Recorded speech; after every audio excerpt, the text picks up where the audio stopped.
Oh, hey there. Welcome to Bean Basics with Bob and Michelle. Welcome to sunny Saugatuck, and welcome to our home and kitchen.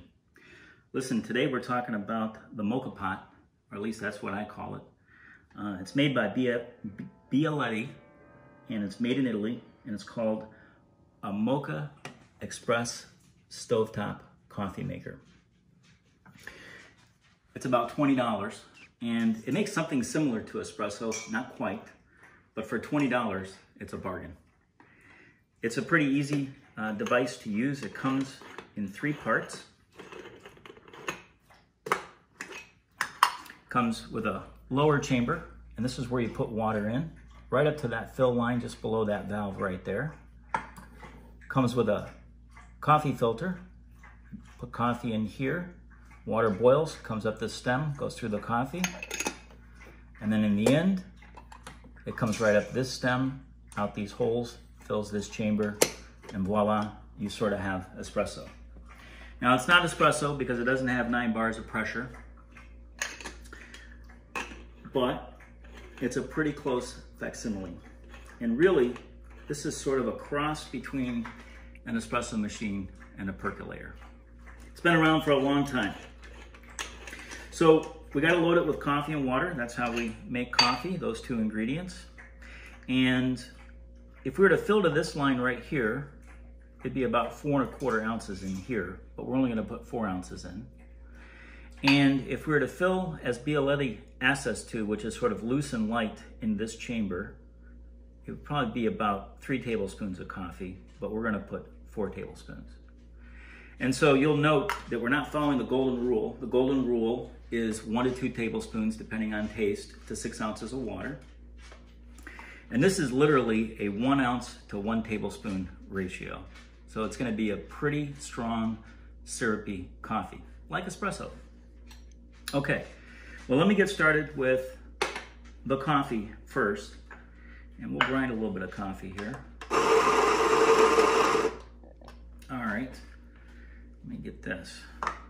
We're going to measure off 4 tablespoons. You don't have to measure it. I'm just doing it to kind of keep the science of this working. But you could just fill the chamber until it's packed, and that would be fine. But I like following the science of it occasionally. It's fussy. You don't have to be fussy. Okay. I put it in here just so I could shake it in pretty easy. And what I'm going to do is just fill this chamber up, kind of towards the top once to start with here. And I'm going to do something that Bialetti does not recommend, but I've tested a bunch of different ways to make Moka Pot coffee. And if you do sort of what I call finger tamping, it makes a big difference. Now, when we make espresso in the stores, we do hand tamp using a tamper. And so this has a similar effect. And what we're doing is just making sure there's an even distribution of coffee everywhere. I'm sort of pushing it up against the side walls. And what I'm trying to prevent is a blowout, because that's one thing I noticed with a Moka Pot when you pack it loose. Is sometimes water under pressure will just find the shortest route instead of evenly going through the grounds. Okay. So 4 tablespoons of coffee. We need 4 ounces of water. I've got some hot water preheated. Now, this is also a deviation. So Bialetti, nope, it's not 4 ounces of hot water, it's 4 tablespoons. So, hold on. I don't know what I was thinking. Let me measure off 4 tablespoons. 1, 2, 3, 4. Okay. So normally you would just pour water to the line and it would be cold water. We're using a little hot water here to bloom the coffee. You know how I feel about blooming coffee. It takes the carbon and nitrogen that's trapped in those beans and lets it escape. And you can actually see it just bubble up a little bit, which is great. But the other thing I'm doing is just what we would in espresso land call pre-infusion. Okay, so pre-infusion lets all the grounds hydrate a little bit before we pull an extraction. And that hydration here will just create a tighter fit of these beans against the wall of this filter. All right, there we go. That'll do the trick. I'm gonna let that sit for a little bit. You know, blooming coffee takes about 30 seconds, but while we do that, we'll get 4 ounces of water in the chamber, and that's why I was measuring 4 ounces earlier. And again, normally Bialetti would say 4 ounces of cold water, but we use hot, nearly boiling water to begin with. And the reason that we do that is if we used cold water and we put it on our stove, and right now we're using a hot plate right here. Let me get that up to temp while we're talking. But if we use cold water and this sat on this stove for a long period of time, this whole mechanism would heat up and it would kind of cook the coffee before extraction. And cooking coffee ahead of time just oxidizes the coffee and makes it not taste that good. Oh, I should mention, before we put this together, we need to make sure there's no grounds and no coffee oils on this little rubber gasket right here. And in our chamber, we should make sure there's no latent espresso oils. Some people think you gotta season your Moka Pot, but actually seasoning is just not a good idea because you're just blending new coffee with rancid old coffee. You know, coffee has a lot of oils in it, and if you just leave it sitting around, it'll oxidize, or otherwise known as turn stale. Okay, you need a tight fit because you don't want any of the steam to escape on the side here. And now we're ready to go. Now this should go pretty quickly. I've got my stove turned up to a pretty high heat. We'll listen for it. I should let you know that we're using Moka Java coffee, and it just seemed right. Moka Pot, Moka Java, seemed like the perfect marriage. Makes no sense. But Moka Java does happen to be a good dark coffee, and for this syrupy concentration of coffee we have, this should be a really good fit. All right, I can hear this. I don't know if you can hear it. We might need to get in a little bit closer. Yeah, I can hear that starting to boil on the inside.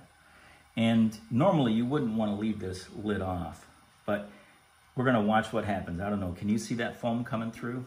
All right, so it happened like that. If we had this on the stove with cold water, it'd take 3 minutes, and the coffee in the chamber would have been cooking without hydrating, and it just wouldn't have been good. All right. It's percolated up. And let's take a look at it. Let's get an up close look at it. There we go. It's still sort of bopping out there. Pretty, pretty. And fast, and fast. So, this is an espresso-like drink. And so, I'm going to show you how to make 4 basic espressos. And I'm going to start first. Well, you know what I'm going to do? I'm going to start first by pouring myself what I would call a shot of espresso. Okay. Now we call it a shot because it's either a 1 ounce pour or a 1.5 ounce pour. If it's a 1 ounce pour, it's called a ristretto. If it's a 1.5 pour, it's called a lungo. And I'm going to do something that I always watch my mother do, and that's to take a sugar cube like this and dunk it in my espresso until it gets all infused with, and go, And because it's my glass, I'm gonna double dip and do that again. And let me tell you, that is so good. You have to try it. But, you know, one of the things about putting the hot water in and pre-infusing and blooming the coffee is the espresso comes out a lot clearer than a typical Moka Pot. So there's less solids in the drink, which I really like. And it's just less bitter by taking those 2 steps. That's really good. All right. I'm invigorated. Let me pour an espresso here. And this is the first traditional way to do it. And that tradition is simply to serve with 2 cubes of sugar. And as a kid, you know, I grew up in France, Paris, France, from the 5th grade to the 8th grade. And we'd go down to the Champs-Élysées and we would order espresso and sit out and watch people go by. That's the #1 way to order it, with sugar. They don't give you sugar because you're an American and they feel sorry for you. If you put sugar in espresso, it takes a slightly bitter taste and makes it almost caramely. It's beautiful.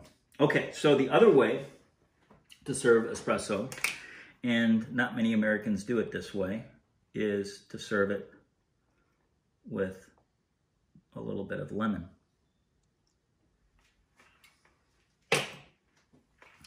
And all you would do is just basically spritz that lemon on top, a really quick twist, and you would be off to the races. And that's the second way of doing it. Now, I don't like lemon as much as I like orange because it reminds me of Cafe Borgia. And so the other way, of course, is just to spritz a little bit of orange in. Okay, so you could do that too. All right, most common. Now, the other 2 ways that I'm gonna teach you how to make is one, compana, which is with whipped cream, and macchiato, which is marked with foam. So let me start with macchiato. And a macchiato, we would have some milk. I'm going to get my little pot going here, and I'm going to use a little whole milk and let that heat up. It doesn't take a lot. And while that's going, I'm going to get these coffee grounds out. I'm going to take a little whipped cream, put it in here, and to that, I'm going to add a little baker's powder sugar, because I like my whipped cream sweet. Take this little device, which I love. I'm going to whip this whipped cream up and double it in size, almost. And hopefully my milk is heating up properly. Now, when you heat milk up, like I'm doing right here in the pot, there you go. We're about double in size. We'll let that sit here. When you heat milk for a latte or for any reason with coffee, you don't really want to take it over 140, maybe max 160, because when you do go past those numbers, you start scalding coffee and it tastes bad. But if you can get it to 140, 160, what you're doing is you're bringing out the natural sugars in the milk, and that can be a real plus.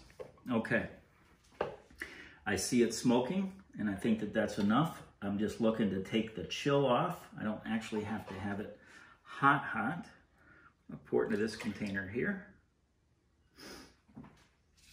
I'm going to use my little whipper.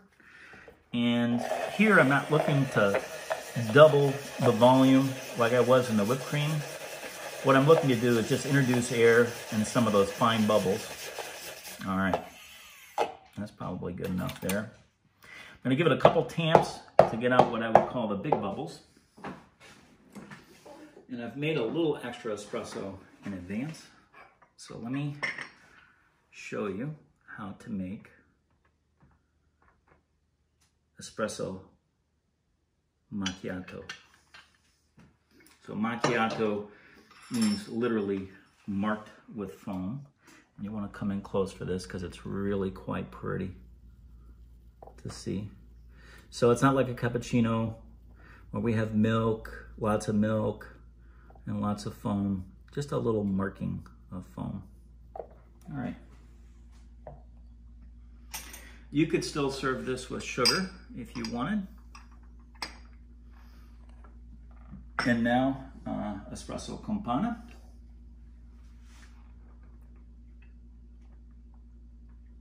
By the way, these pours are about 2 ounces, and that would be considered a double espresso.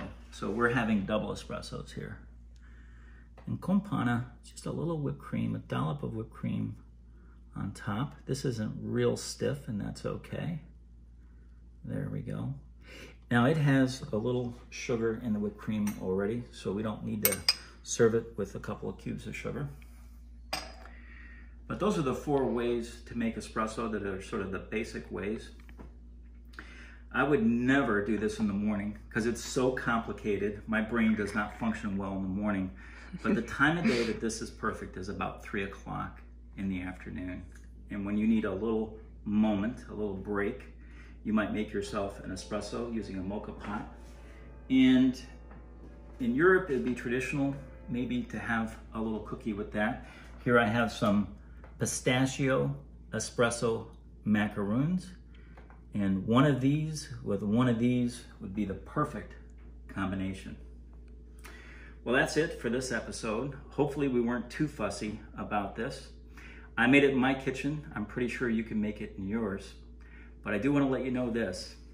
When you love the world will love you back.